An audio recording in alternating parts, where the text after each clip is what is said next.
चैन friends चैन friends तो जो मैं बताने के लिए जा रहा हूँ वो है कि जो हमारे भाई और बहनें हैं, जो स्टूडेंट्स हैं, जो क्लास 10th और 12th के जो बोर्ड का एग्ज़ाम देने के लिए जा रहे हैं, उनके लिए जो बोर्ड में उनका एक जो मोस्ट डाउट होता है कि हमें अपने बोर्ड की कॉपी में किस तरीके से लिखना है जिससे हमें एग्जामिनर ज़्यादा से ज़्यादा मार्क्स दे। तो मैं उस तरीके को बताने जा रहा हूँ जो मैंने अपने बोर्ड के एग्ज़ाम में फॉलो किया था। तो आइए मैं आपको बताता हूँ। जैसे कि जो बोर्ड की कॉपी है वो सही लिखने का तरीका, बोर्ड की कॉपी में सही लिखने का तरीका भाई मेरे हिसाब से देखो दो टाइप से हो सकते हैं। पहला टाइप ये है मेरे पास कि जो सिर्फ ये चाहते हैं कि सिर्फ और सिर्फ मैं पास हो जाऊँ, मिनिमम 50%। मैं जो 50% या 50% प्लस वाली होती है भाई मैं सिर्फ पास हो जाऊँ। और एक दूसरा है भाई, दोनों के लिए तरीके अलग है मेरे पास, दोनों के लिए अलग है दोनों। दूसरा है 80%, कम से कम ये कहना चाहता है कि मैं 80% प्लस है, मेरे जो मार्क्स हैं वो 80% प्लस ले हैं। जो 50% वाला है और एक होता है 80% वाला।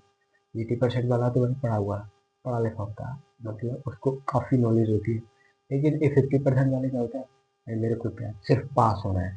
10th में हो तो सिर्फ पास हो जाओ, 12th में हो तो सिर्फ पास हो जाओ। भाई मैं आपको पहले तरीका बताने आया हूँ 50% वाले, जो सिर्फ ये चाहते हैं कि सिर्फ पास हो जाए। जैसे यही हमारी मान लीजिए बोर्ड की कॉपी है, क्योंकि बोर्ड में कॉपी मिलती है, सॉरी, ये हमारी बोर्ड की कॉपी जो हमें बोर्ड में कॉपी मिलती, हमें पहले कॉपी मिली उसके बाद हमें पेपर मिला। आपको एक बात याद रखनी है कि पेपर मिलने से पहले हमें अपनी कॉपी में दोनों तरफ दो दो लाइन, दोनों तरफ दो दो लाइन सेम सेम बना लें, सभी पेजों में कॉपी के लिए बना लेना। लेकिन एक बात रखना, ये नहीं है कि भाई मुझे सभी में बनाना है। अगर आपको पेपर मिलता है, जैसे कि आपको कॉपी मिली, थोड़ी देर बाद आपको पेपर मिलेगा, आपका पेज, पूरी कॉपी के पेज पूरे हुए ही नहीं है, मिलाए नहीं है, तो बाकी को आप छोड़ दो, जितने हुए उन्हीं में अपना पेपर स्टार्ट कर दो।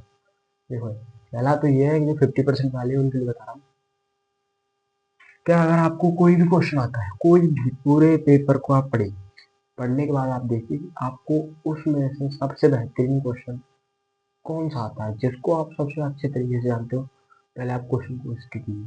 जैसे मैं कोई एग्जाम्पल ले लेता हूँ, जैसे समविभव प्रश्न, ये हमारे सेकंड चैप्टर है, जो विद्युत विभव वाला, विद्युत विभव तथा संधारित्र वाला, उसमें है समविभव प्रश्न। जैसे मैं आपको क्वेश्चन बताता हूँ, समविभव प्रश्न किसे कहते हैं। तो आपके लिए दो तरीके, पहला तरीका भाई आपको जानते हो तो उसको तो कर लो, उसके बाद बता रहा हूँ जो आपके पास नहीं आता है, मतलब उसको बनाने के लिए। जैसे अब एक तो ये तरीका होता है बनाने वाला, एक ये होता है कि उसके बारे में थोड़ा जानकारी लिखकर, मुझे थोड़ा ही पता है उसके बारे में तो उसके बारे में लिखूंगा।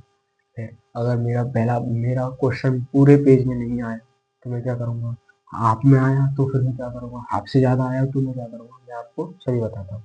इसके साथ मेरा प्रश्न, जैसे मुझे सब प्रश्न एक क्वेश्चन ऐसा जो मेरे को आता है, मुझे पहला ही क्वेश्चन है समझ प्रश्न, मुझे ये आता है, मैं आपको जैसे लिखता होता है, पहले किस तरीके से लिखना है पहले में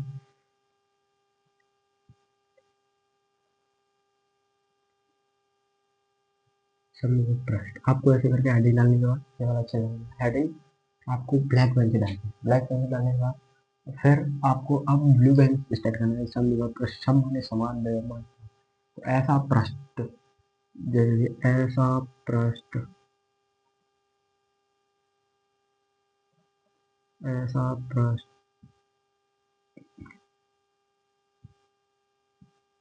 ऐसा प्रश्न जिस पर विभव, इस पर विभव नहीं, पहले विभवांतर लिखते, विभवांतर शून्य। भाई जब सभी पॉइंट पर शून्य होता है, ये थोड़ा सा है, प्रत्येक बिंदु पर,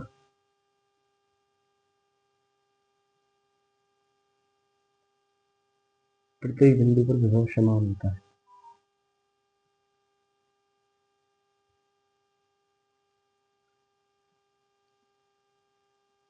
प्रत्येक बिंदु पर विभव समान होता है। वही समविभव प्रश्न के बारे में, सम माने समान, विभव माने विभव। समविभव प्रश्न क्या होता है कि ऐसा प्रश्न इस पर, इसके प्रत्येक बिंदु पर विभव समान होता है, और सब प्रत्येक बिंदु पर विभव समान है। तो विभवांतर क्या होता है, दो बिंदुओं के बीच के विभव को अंतर को विभवांतर कहते हैं। तो विभवांतर क्या होगा, विभवांतर भी शून्य होगा, इसलिए विभवांतर शून्य होता है। जब शून्य समांतर शून्य, अब आपका विभव भी शून्य, तो डब्ल्यू भी शून्य होगा, मतलब वर्क, तो उसको भी लिख लीजिए तथा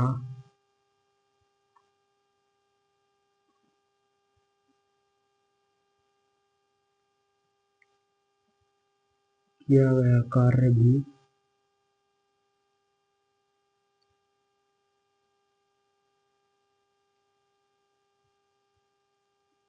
शून्य होता है। जैसे कि मान लीजिए आप मेरे यहाँ तक क्वेश्चन आ गया, अब आपको क्या है भाई, अब मेरे पास इतना बच्चा है, उसमें अब क्या करना है, तो अब देखिए आपका ये हाफ है, मिनिमम हाफ मान लीजिए, हाफ है और हाफ मीन्स है, तो आप कर सकते हो। अगर हाफ से आपका ज़्यादा आता है, मान लीजिए आपका यहाँ तक आता है, तो इसमें आपको नेक्स्ट जो क्वेश्चन करना है वो नहीं करना है, ठीक है। इसको यहाँ से जो हाफ हो या हाफ से कम हो, तो आप उसी पेज में दूसरा क्वेश्चन कर सकते हो।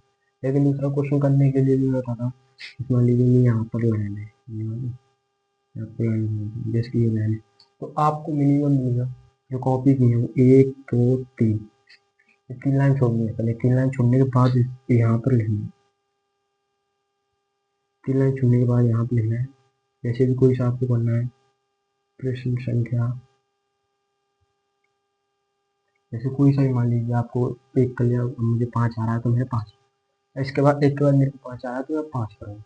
जैसे कोई सा भी ले लो, कुछ भी लो, कुछ भी लो, इसको प्रश्न करते यहाँ पर, फिर उसके यही लिए इसके नीचे वाली ये बात, इसके नीचे वाली लाइन कौन सी है, ये वाली।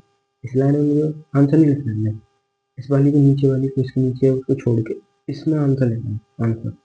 इससे क्या होगा कि जैसे कि एग्जाम में आपकी चेक, आप क्वेश्चन चेक भूलेगा, इसलिए आप लिख रहे हैं क्वेश्चन क्या उसको भाई, जैसे पेपर मिला उसको पलटने के लिए तो कोई दिक्कत नहीं है, बल्कि वो जो देख तो लेगा ये प्रश्न, ये उसको देखेगा, आपका नंबर मिल जाएगा। उसके बाद जैसे आपको इसलिए ये प्रश्न संख्या, अब उसको 2 3 लाइन छोड़ने के बाद दिखेगा अपन प्रश्न संख्या 5, मतलब उसको दिख गया ये दूसरा क्वेश्चन, दूसरा क्वेश्चन है। अब मान लीजिए आप अगर यहाँ पर नहीं लिखते, यहीं पर लिखते, तो अगर उसको नहीं लिखता तो ये भी आपका 5 नंबर, जो 5 क्वेश्चन नंबर 5 है वो वैसे ही चले जाता है, उसको आपको उस पर मार्क्स मिलते ही नहीं। इसीलिए थोड़ा गैप बना के लिखना है। अब आपको लिखना है इस हिसाब से भाई, 50% वाले तो उसको पता है क्या मिनिमम मिनिमम, जैसे मान लीजिए आपके 14 क्वेश्चन है, तो उसमें से 5 प्लस तो होंगे ही जिन्हें आप कर लेंगे अच्छी तरीके से। उसके बाद जिन्हें 5 को करिए, उसके बाद आपको वो करना है जो बना के करना है। बनाने के लिए मैं आपको बता दूं, जैसे इसी क्वेश्चन बताता हूँ, जैसे मेरे पास बनाने वाले हैं जो ये बनाने वाले और ये नहीं आने।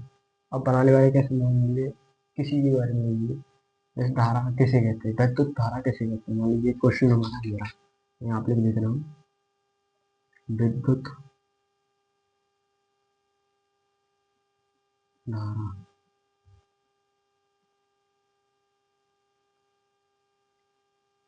किसे कहते हैं, ये है हमारा क्वेश्चन। तो अब इसमें से क्या लें, अब हमें ये दिख रहा है या ये दिख रहा है ना, तो हम पहले क्या लगाएंगे, आंसर में विद्युत धारा। आप जैसे हेडिंग बना लीजिए, अगर आपको हेडिंग नहीं बनाना है, ये बेड बनाने के बाद अगर आपको ये लग रहा है कि मुझे हेडिंग नहीं बनाना, तो आप हेडिंग मत बनाइए। आपको क्या लिखना है, फिर आपको लिखना है कि विद्युत धारा, अब बोला ना विद्युत धारा किसे कहते हैं, तो विद्युत धारा,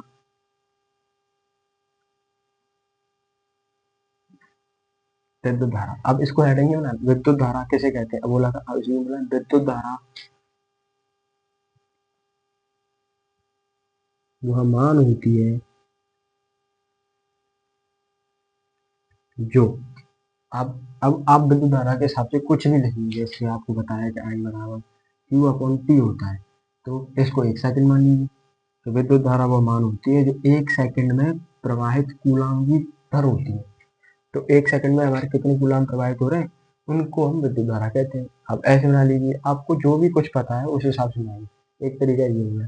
या फिर अगर आप ऐसे नहीं लिखना चाहते हो तो पहले, वैसे ये तरीका आपका ज़्यादा ठीक है। अगर दूसरा जो तरीका है उसमें यह है कि पहले आप बना के लिख लीजिए, उसके बाद में लास्ट में विद्युत धारा से विद्युत धारा कहते हैं। ये वाला तरीका है ना, ये ज़्यादा है, आपको एग्जामिनर इस हिसाब से ज़्यादा मार्क्स देगा। फिर भाई देखिए जो आपकी मर्जी है, आप जैसे भी चाहो ऐसा कर सकते हो। तो ये तो हो गया 50% वालों के लिए।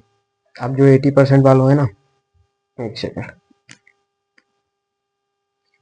जब जो अब जो 80% वाले हैं ना, इनका क्या होता है कि इनको मैक्सिमम ज़्यादा से ज़्यादा आते हैं, इनका जो 80% वाला है ना, उनका पता है कितना क्वेश्चन बचेगा जो इन पर नहीं आएगा। मिनिमम मिनिमम 2 से 3 क्वेश्चन इनका एक ऐसा होगा जो इन पर नहीं आएगी। वही उनके लिए ये तरीका है कि आप मान लीजिए आपके पास 5वां क्वेश्चन और 8वां क्वेश्चन नहीं आ रहा है, मान लीजिए आपके पास 6 क्वेश्चन, तो आप आपके लिए पहला ये तरीका है कि आप पूरा कीजिए। पहला पेज में पहला क्वेश्चन, दूसरे पेज में दूसरा क्वेश्चन, तीसरे पेज में तीसरा क्वेश्चन, चौथे पेज में चौथा क्वेश्चन। जैसे ही 5 में आ रहा है ना, तो वहाँ पे 5 में मत कीजिए, और वहाँ पे कीजिए 6 क्वेश्चन, 6 प्रश्न संख्या 6 डालनी, 6वां क्वेश्चन। जैसे 7 आ रहा है ना, तो 7 के यहाँ पे करो 5, लेकिन डालना क्या है, प्रश्न संख्या 3, प्रश्न संख्या डालनी है 3 आपको। लेकिन एक बात आपको बता दूं, मैंने तो यही किया था। अगर आपको प्रश्न संख्या 3 और हाँ आपकी राइटिंग इतनी अच्छी होनी चाहिए कि एग्जामिनर को ये याद नहीं रहे कि मैंने पहले इसके कौन कौन से क्वेश्चन चेक किए। इसके आपको पहला देखना, 1 2 3 4 5, और जैसे आपको पहला चेक करेगा, दूसरा होगा, तीसरा होगा, चौथा होगा, आपको 5 में आता नहीं, आप 5 की जगह क्या कर रहे हो, तीसरा क्वेश्चन कर रहे हो, क्वेश्चन तीसरा डालो, क्वेश्चन क्वेश्चन के तीसरे की जगह क्या डालना है, 5, प्रश्न संख्या 5, 5 डालने के बाद आपको कुछ नहीं करना, उसमें आंसर उतारना है, ये तीसरे वाला, तीसरे वाला उतारना है। अगर आप 5 नहीं डालते हो, मतलब क्वेश्चन लिखने के बाद अगर क्वेश्चन नहीं लिखते हो, तो प्रश्न संख्या 3 डालो, 3 यहाँ पर भी हो गया, दोबारा 3 करो, 3 पहले भी हो गया, लेकिन फिर भी आप दोबारा 3 करो। लेकिन आपको उसको एक बात याद रखनी है कि उसको ये एग्जामिनर को ये नहीं याद रहना चाहिए कि मैं इसके 3 नंबर के जो क्वेश्चन है उसको मैं पहले टिक कर चुका हूँ, चेक कर चुका हूँ, वरना वो आपको नंबर नहीं देगा। उसको ये याद ही नहीं होना चाहिए। या फिर एक ऐसा कीजिए, अगर आपको वो है ना, तो पहले पहले फर्स्ट करो, फिर लास्ट करो, फिर लास्ट करो, दूसरा कीजिए, फिर 9th में करो, फिर 10th करो, फिर मतलब कहीं से कहीं करो, कहीं से कहीं। ये नहीं है कि शुरू बाय करो, कहीं से कहीं करो, तो उसको यही नहीं याद रहो मैंने ये क्वेश्चन चेक किया, मैंने वो चेक किया। तो उसमें आप अपना कोई जैसे ही 5वां नहीं आया तो उस पर प्रश्न क्या 3 डालो, 3 डालने के बाद आप अपना कर दीजिए।